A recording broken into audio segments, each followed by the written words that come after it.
Jumpa lagi ya bersama Ustazah Lucy. Hari ini kita akan belajar materi PPKN tentang musyawarah dan nilai-nilai yang terkandung dalam musyawarah. Disimak ya videonya sampai akhir. Namun sebelum itu kita berdoa dulu sebelum belajar.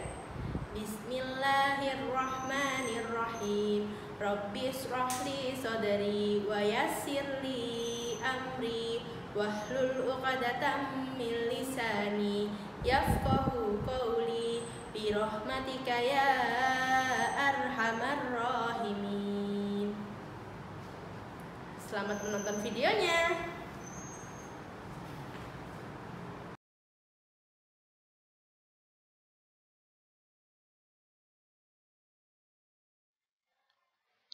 Oke anak-anak, hari ini Ustazah Lucy akan menerangkan tentang musyawarah. Nah, nanti kalian akan mempelajari apa aja.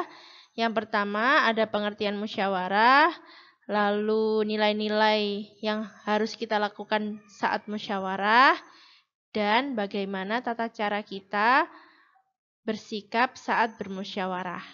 Kalian simak ya semuanya.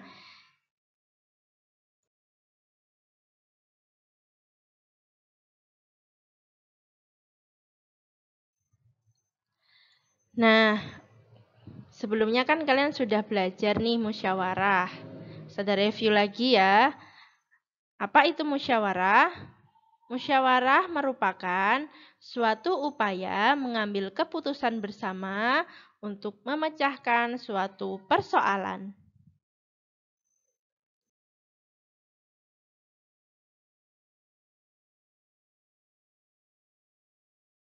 Oke, mengambil keputusan dengan musyawarah. Gimana sih seharusnya kita mengambil keputusan dengan musyawarah itu? Nah, harus didasarkan dengan nilai-nilai bermusyawarah agar tercapai tujuan bermusyawarah. Nah, tujuan musyawarah sendiri itu apa? Musyawarah tujuannya agar mencapai mufakat atau kata sepakat. Nah, dari persoalan itu kita cari solusinya dengan cara musyawarah sehingga nanti akan ada kata sepakat dari satu sama lain peserta rapat. Nah, untuk tahu apa itu nilai-nilai musyawarah, kalian simak ya.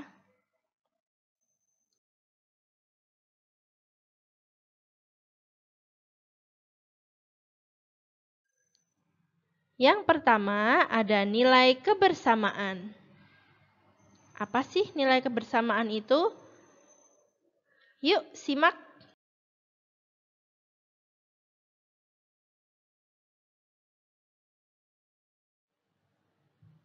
Maksud dari nilai kebersamaan adalah saat mengambil keputusan ini harus dilakukan secara bersama-sama.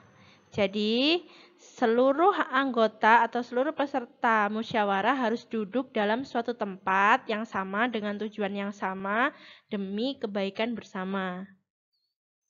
Walaupun setiap peserta rapat berasal dari latar belakang yang berbeda, namun harus tetap mendahulukan kepentingan umum dan mengesampingkan kepentingan pribadi.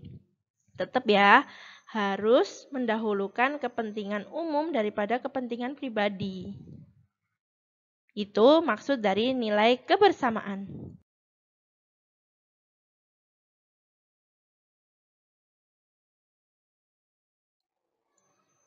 Selanjutnya kita masuk di nilai kebebasan mengemukakan pendapat. Simak terus ya.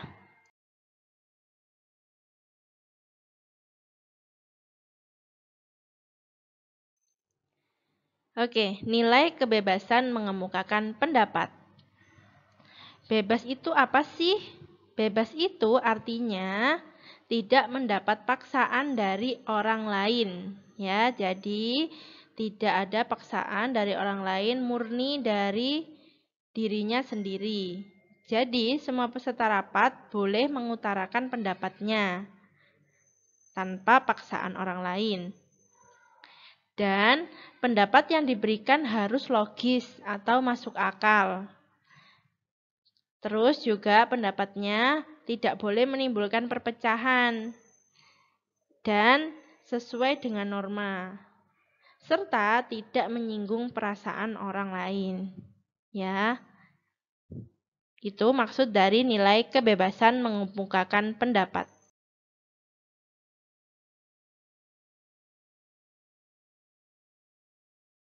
Selanjutnya, kita masuk ke nilai menghargai pendapat orang lain. Disimak terus.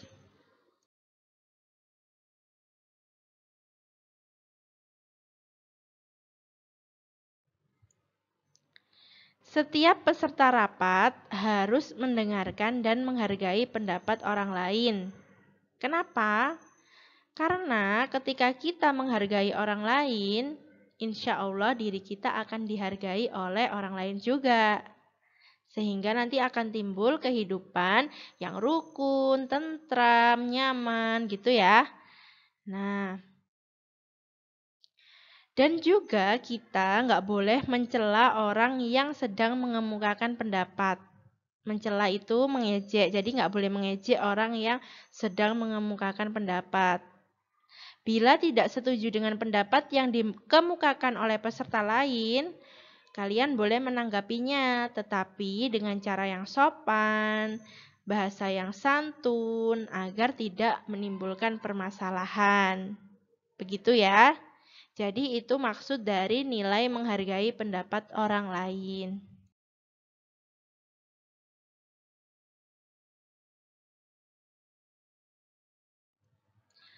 Oke, kita berlanjut ke nilai yang keempat, yaitu nilai berjiwa besar menerima hasil keputusan.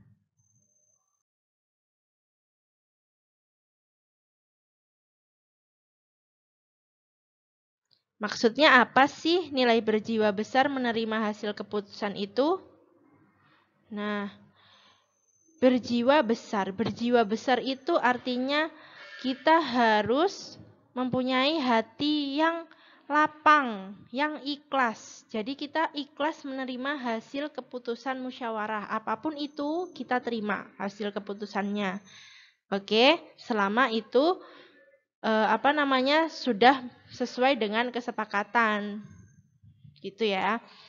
Jadi dalam proses musyawarah itu kita kan pasti akan mendengar pendapat dari peserta musyawarah kan? Karena semua orang berhak berpendapat. Nah, pendapat-pendapat orang-orang itu bisa saja berbeda-beda, bahkan juga bisa bertentangan dengan pendapat kita. Apabila kesepakatan telah diambil, maka kesepakatan itu sudah bukan lagi milik dari pihak yang mengusulkan, namun telah menjadi milik bersama. Jadi ketika ada orang yang berpendapat, kemudian kesepakatan itu sudah disetujui atau sudah diambil, maka kesepakatan itu sudah bukan punyanya orang yang mengusulkan, tapi punyanya seluruh peserta rapat itu. Nah, keputusan tersebut harus dipatuhi dan dilaksanakan bersama dengan penuh kesadaran dan tanggung jawab. Itu ya, artinya berjiwa besar itu ikhlas. Jadi ikhlas menerima keputusan, hasil keputusan musyawarah, dan juga menjalankannya dengan tanggung jawab.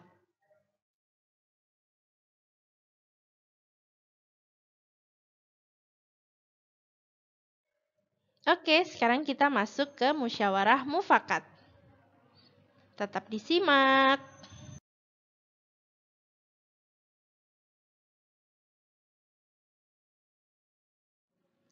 Ciri-ciri musyawarah mufakat yang pertama sesuai dengan kepentingan bersama. Yang kedua, usul atau pendapat yang disampaikan mudah dipahami dan tidak memberatkan. Yang ketiga, dalam bermusyawarah, pertimbangan moral lebih diutamakan dan bersumber dari hati nurani yang jujur. Dan yang keempat, pembicaraan harus dapat diterima dengan akal sehat dan sesuai dengan hati nurani.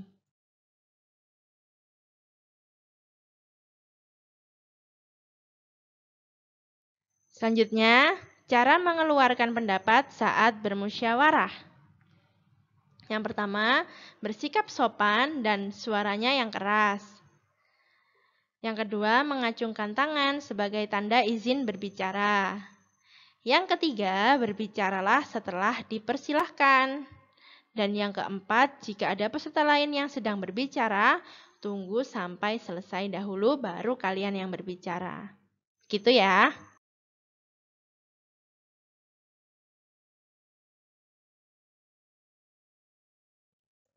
Sikap yang baik saat musyawarah.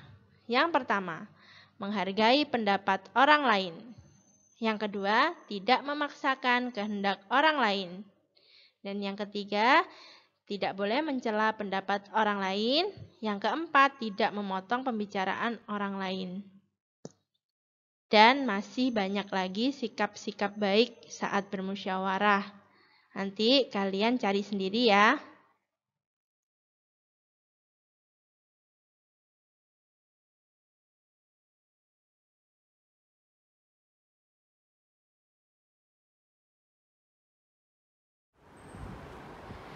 Nah, itu tadi video tentang musyawarah. Sekarang Ustazah Lucy pamit dulu.